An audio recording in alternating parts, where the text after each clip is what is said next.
Assalamualaikum warahmatullahi wabarakatuh.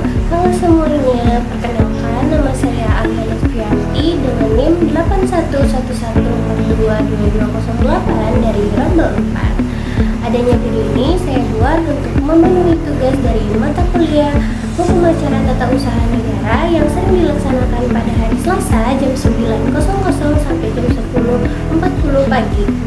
Dengan dosen pengampu yang pertama ada Bapak Heri Herlambang SHMH, yang kedua ada Bapak Muhammad Imam Bustomi SHMH.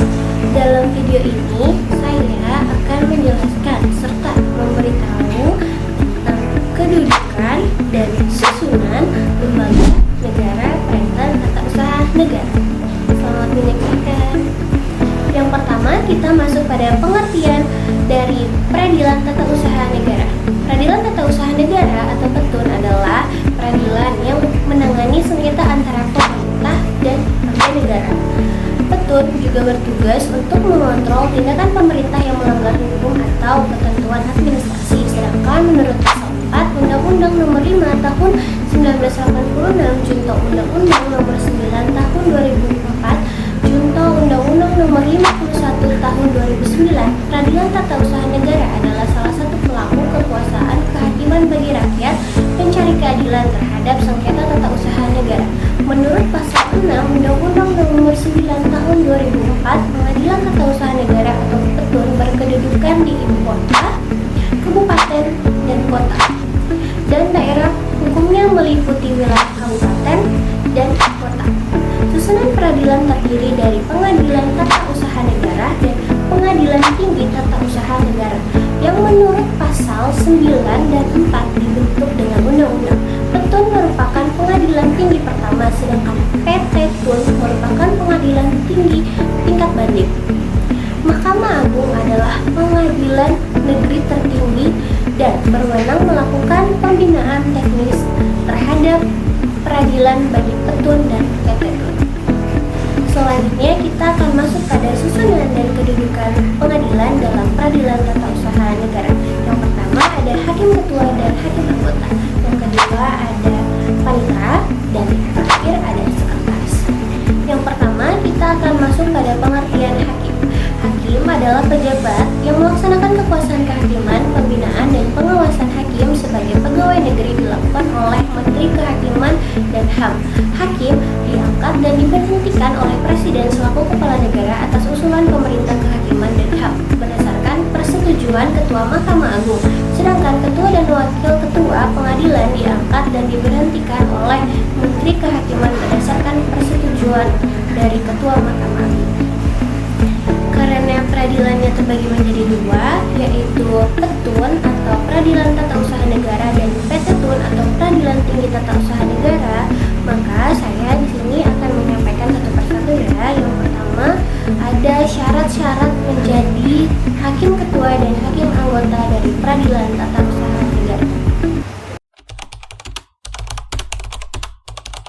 Dalam syarat-syarat untuk menjadi hakim ketua dan hakim anggota dalam Pengadilan Tata Usaha Negara atau PETUN, perlu kita ketahui bahwa untuk diangkat menjadi hakim ketua dan hakim anggota Pengadilan Tata Usaha Negara diperlukan pengalaman sekurang-kurangnya 10 tahun sebagai hakim dalam Pengadilan Tata Usaha Negara. Untuk dapat diangkat menjadi hakim, maka seorang calon hakim harus memenuhi syarat-syarat berikut.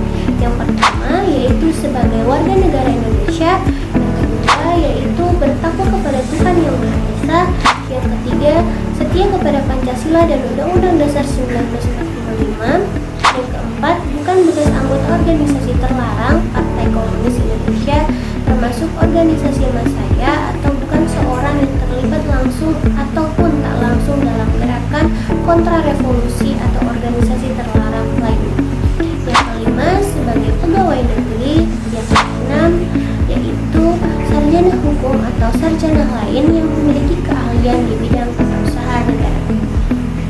Yang ketujuh ada berumur serendah-rendahnya 25 tahun, dan yang terakhir yang kedelapan yaitu berwibawa, jujur, adil, dan berkelakuan tidak tercela.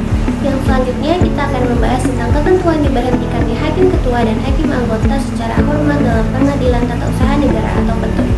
Presiden Presiden akan memberhentikan ketua, wakil ketua, dan hakim dengan hormat atas usulan Ketua Mahkamah Agung. Menurut pasal 19 Undang-Undang Negara Republik Indonesia Nomor 5 Tahun 1986 tentang Peradilan Tata Usaha Negara, hakim dapat diberhentikan dengan hormat dari jabatannya karena pertama, permintaan sendiri, yang kedua, sakit jasmani dan rohani yang terus-terusan, yang ketiga, telah berumur 65 tahun, dan yang terakhir, tidak cakap dalam menjalankan tugasnya.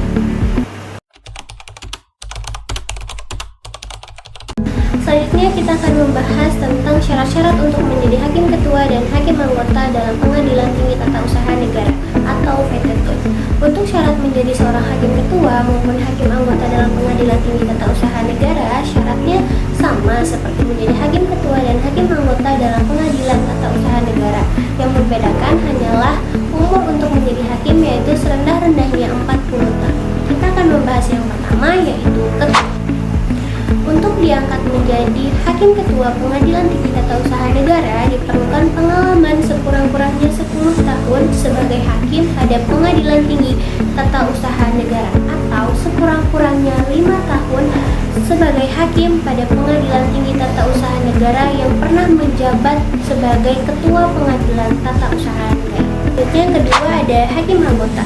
Untuk diangkat menjadi hakim anggota Pengadilan Tinggi Tata Usaha Negara diperlukan pengalaman sekurang-kurangnya 8 tahun sebagai hakim pada Pengadilan Tinggi Tata Usaha Negara atau sekurang-kurangnya 3 tahun bagi hakim pada Pengadilan Tinggi Tata Usaha Negara yang pernah menjabat sebagai ketua Pengadilan Tata Usaha Negara.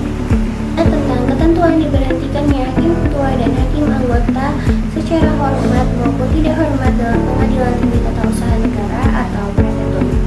Untuk secara terhormat, mekanisme pemberhentiannya sama seperti pemberhentian hakim ketua dan hakim anggota dalam PTUN atau Peradilan Tata Usaha Negara.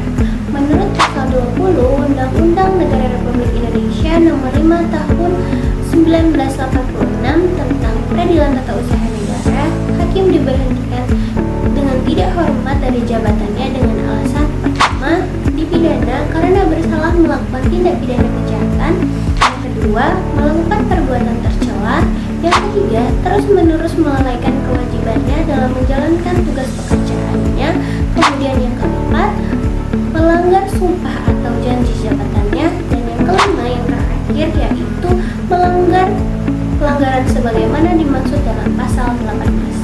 Kita akan masuk ke dalam kedudukan yang kedua, yaitu panitra.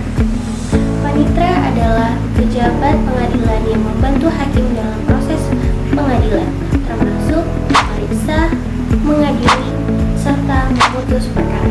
Panitra juga bertanggung jawab atas administrasi perkara seperti pengurusan berkas perkara, putusan, dokumen, dan lainnya.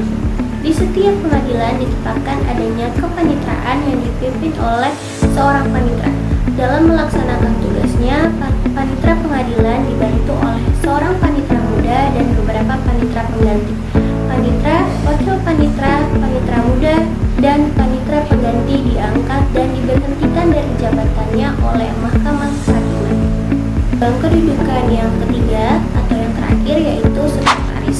Sekretaris adalah pejabat struktural yang berperan dalam mendukung penyelenggaraan administrasi di pengadilan tersebut.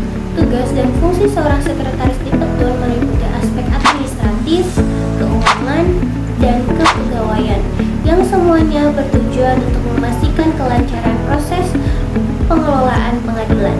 Pada setiap pengadilan ditetapkan adanya sekretariat yang dipimpin oleh seorang sekretaris dan dibantu oleh seorang wakil sekretaris. Jabatan sekretaris pengadilan dirangkap jabatannya oleh panitra. Demikian pembahasan dari saya mengenai susunan dan kedudukan dalam lembaga pengadilan tata usaha negara. Semoga penjelasan yang saya berikan bisa menambah pemahaman yang lebih baik tentang peran, fungsi, dan mekanisme PTTUN sebagai pelindung hak-hak masyarakat dalam menghadapi sengketa tata usaha negara. Sekian, terima kasih.